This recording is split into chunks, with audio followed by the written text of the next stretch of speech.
صباح الخير.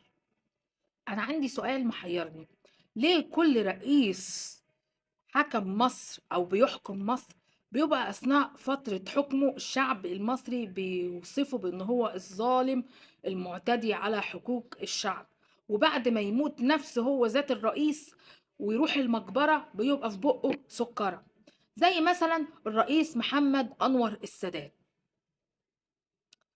كانوا افتروا عليه في الآخر رغم إن هو بطل الحرب وبطل السلام، وقتلوه واغتالوه.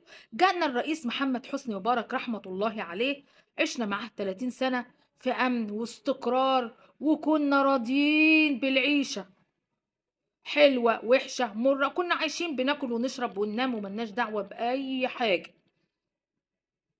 جانا بعده محمد مرسي، انتخبتوه واخترتوه، ما استحملتهوش سنة واحدة، خفتوا منه بعد الانفلات الامني اللي حصل.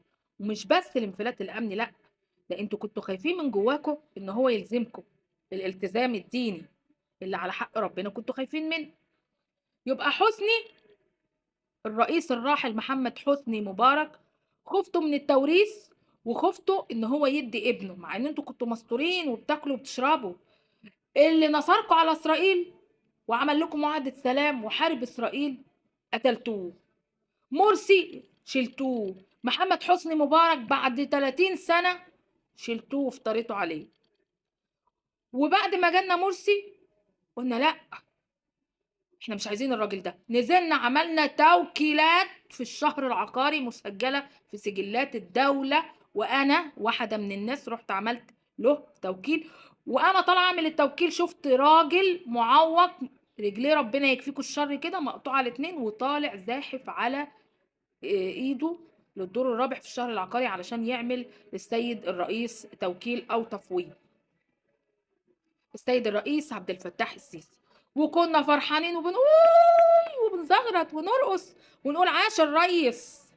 جبنا الرئيس السيسي، زنق علينا شويه، زنق بلاش شويه، زنق علينا كتير، ظروفه جت وحشه، جت كورونا واخد البلد خربانه، وجت حرب روسيا واوكرانيا، واعتمد على شويه ناس ربنا ينتقم منهم. لم يستعين بأصحاب المصالح الخاصة، ما استعنش برجال الأعمال خالص واللي معاهم فلوس حتى في انتخاباته. آه، قلنا لا، خلاص ده بقى ظالم. الظالم ده، طب ما هو انتوا اللي جايبين، ده اختياركم. يبقى معيار الحكم لدى الشعب المصري على رؤسائه ليس الصالح العام، معيار الحكم هو المصلحة الخاصة، هو من يتفق مع أهوائي الشخصية ومصالحي الشخصية فهو رئيس جيد. من يفكر في الصالح العام وبناء الدولة هو رئيس غير جيد. نجيب لكم ايه؟ ما هو انا بكذب؟ ما بكذبش، انا بستعرض لكم تاريخكم مع الرؤساء اللي حكموا مصر من اول محمد انور السادات رحمة الله عليه، والسيد الرئيس محمد حسني مبارك رحمة الله عليه، والسيد الرئيس محمد مرسي، والسيد الرئيس عبد الفتاح السيسي. مفيش واحد في دول عجبكم، عشان مفيش واحد فيهم اتفق مع مصالحكم الشخصية. غيروا نفسكم وخلوا المعيار الصالح العام، وبلاش ازدواجية في المعايير.